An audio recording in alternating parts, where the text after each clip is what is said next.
Eccoci di nuovo in diretta da studio con la nostra edizione di Treviso dei nostri telegiornali. E allora andiamo a Castelfranco Veneto, inaugurata al pronto soccorso la stanza rosa che accoglierà le donne vittime di violenza. Di grande passo in avanti per la comunità hanno parlato il direttore generale dell'ULSS 2 Francesco Benazzi e la vice sindaca di Castelfranco Galante. Stanze simili saranno presto aperte anche a Vittorio Veneto e Oderzo.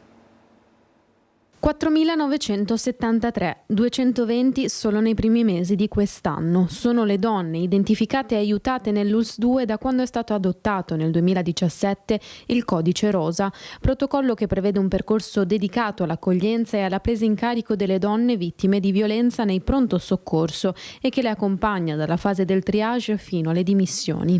Le pazienti prese in carico hanno un'età compresa prevalentemente tra i 25 e i 54 anni, ma non mancano casi anche tra donne over 75. Le forme di violenza riscontrate sono principalmente fisiche, psicologiche, sessuali ed economiche. A loro tutela l'ULSS 2 ha voluto realizzare all'interno dell'ambiente del pronto soccorso degli spazi che offrissero un contesto più sicuro e riservato alle vittime di violenza e ai minori che la accompagnano, nei quali poter ricevere cure mediche più adeguate e, se necessario, anche trascorrere la notte in un ambiente confortevole. Nasce da qui la stanza rosa dell'ospedale di Castelfranco. Vengono accolti all'interno del pronto soccorso di Castelfranco e per creare ovviamente un ambiente favorente a loro e contemporaneamente prenderle in carico loro e anche i minori per poi evitare che altri episodi di questo tipo possano avvenire. La stanza si affianca a quella già attiva nel pronto soccorso di Montebelluna, la stanza dell'Abbraccio di Conegliano e all'Isola Rosa del pronto soccorso di Treviso. Sono previsti ulteriori spazi negli ospedali di Oderzo e Vittorio Veneto. Si auspica che questi ambienti vengano poco utilizzati e insomma grazie a chi si è dato da fare, a chi si è prodigato perché tutto questo potesse avvenire. Ora torniamo su una vicenda che vi avevamo già proposto, quella del giovanissimo pastore Denis. Il suo sogno si è di fatto spezzato, a 17 anni è stato costretto a vendere le sue caprette per colpa, dice, della burocrazia. Questa è la stalla dove avevo le capre, ce n'erano 29 che purtroppo ho dovuto dare via. Aveva solo 14 anni quando ha deciso di prendere in mano l'eredità del nonno, trasformando la vecchia stalla di famiglia in un piccolo allevamento di capre. Oggi, a soli 17 anni, Denis De Bortoli è stato costretto a chiudere tutto: la sua stalla, il suo sogno, la sua vita costruita tra i campi di Trevignano. Queste sono le ultime rimaste, sono 6 grandi e una quindicina di adulte rispetto alle 30 piccole e le 60 grandi che c'erano. La colpa? La burocrazia, una questione legata all'accatastamento dell'immobile che nessuno è riuscito o ha voluto risolvere. Nonostante gli appelli lanciati alle istituzioni, nessuno si è fatto avanti, nessuna mano tesa, nessun sostegno concreto di chi avrebbe potuto davvero fare la differenza. Sono molto deluso perché avevo una possibilità e nessuno mi ha dato una mano. Questa burocrazia soffoca i giovani come me perché potevano aiutarmi e dire che ormai dato le capre che ce le avevo, io appena avevo i soldi avrei sistemato questo discorso di catasto. Non è che non l'avrei sistemato. Un po' alla volta, come fanno tutti, l'avrei fatto anch'io. È passato più di un mese da quando abbiamo incontrato Denis per la prima volta. Allora, nella sua stalla, tra balle di fieno e gli sguardi curiosi delle sue amate capre, ci raccontava con orgoglio di come ogni giorno si prendesse cura di loro. È faticoso, ma è la mia passione, ci diceva. Oggi quelle capre sono state vendute, ne sono rimaste solo una decina, quasi a fargli compagnia, a ricordargli che quel sogno era reale e che qualcuno gliel'ha portato via. Vogliono farmi vendere anche queste, ma non sono in grado di venderle. Sono molto stupito che nessuno mi ha dato una mano, sono molto stupito. Sono un po' anche deluso della gente che sta attorno. A 17 anni Denis si è trovato a fare i conti con una realtà che non lascia spazio ai giovani che vogliono lavorare la terra, coltivare un progetto, vivere di ciò che amano. A pensarla così anche Diego, il fratello sedicenne. Mi spiace veramente per mio fratello perché la passione c'era, la delusione è grande e la tristezza per questi animali lo è ancora di più. Domani sera, seconda edizione del concerto per mio figlio che si terrà all'Odissea di Spresiano, un appuntamento da non perdere per dare la possibilità di sostenere progetti per la pediatria di Treviso. Un gran concerto perché abbiamo più di 100 artisti in palcoscenico con Orchestra Regionale Filarmonia Veneta e coro, ma poi tanti altri protagonisti che faranno parte di questa serata così speciale. Il concerto, giunto alla sua seconda edizione, si terrà giovedì 29 maggio alle 20:45 nella sala dell'Odissea a Spresiano, una serata che ha l'obiettivo di rendere possibile la realizzazione di progetti importanti per la pediatria e per la cura dei piccoli pazienti. Per questo il ricavato sarà devoluto interamente all'associazione per mio figlio. Tutti i nostri progetti sono decisi dal nostro comitato scientifico, che è organizzato attraverso le riunioni dei primari delle varie pediatrie, dei vari reparti materno-infantili, con la presidenza del dottor Stefano Martellossi. In particolare, fra poco verrà inaugurato uno dei progetti, è stato terminato di recente, la Stanza dei Sogni, e per questo ci vedremo fra molto poco, così come un restyling, una ristrutturazione del giardino dell'Osi della pediatria. Speriamo di poter aver tutto esaurito come l'anno scorso, spiega il presidente dell'associazione per mio figlio Andrea Rizzo. Non è solo un concerto, è musica che unisce e che aiuta i bimbi ricoverati. Tante le novità in questa serata speciale.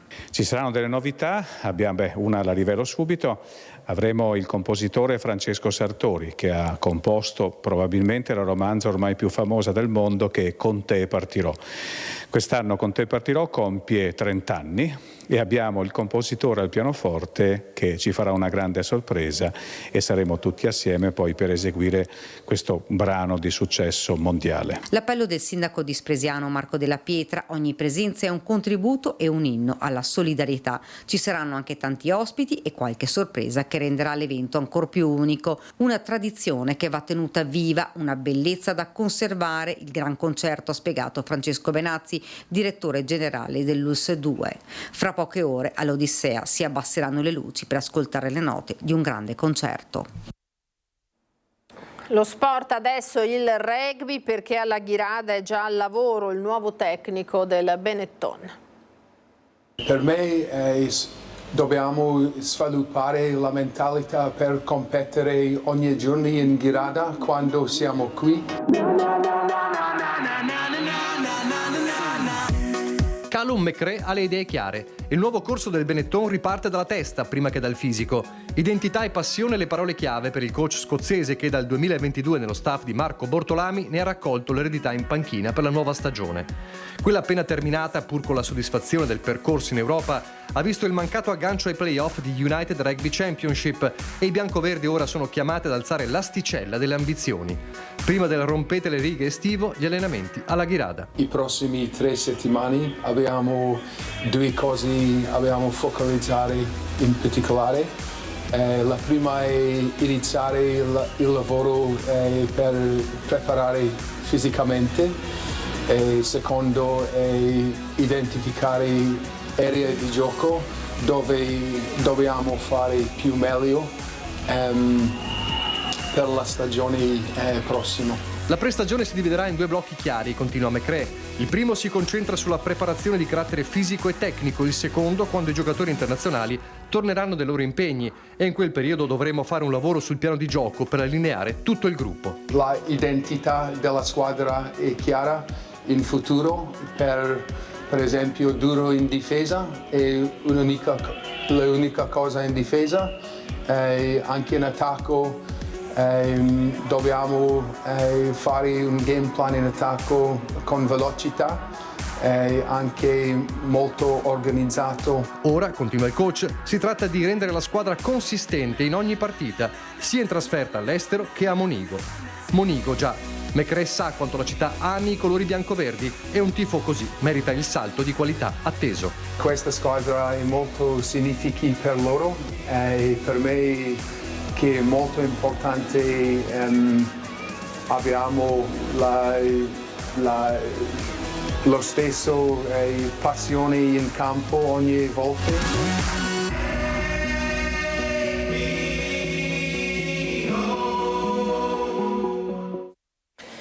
E ora andiamo invece alle notizie dal Bellunese.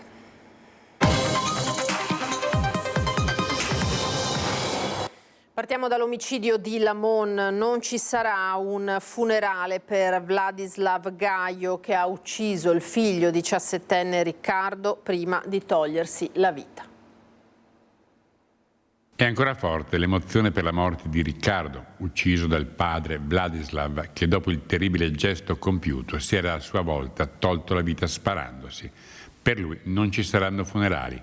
Dopo la cremazione, le ceneri verranno affidate al comune. Era stato subito deciso che l'ultimo saluto a Riccardo Gaio e Vladislav Gaio sarebbero stati dati in forma separata. Dopo i funerali dello sfortunato 17enne, al di là della pregressa certezza dei due funerali distinti, era rimasto il dubbio di cosa sarebbe accaduto ai resti mortali dell'assassino.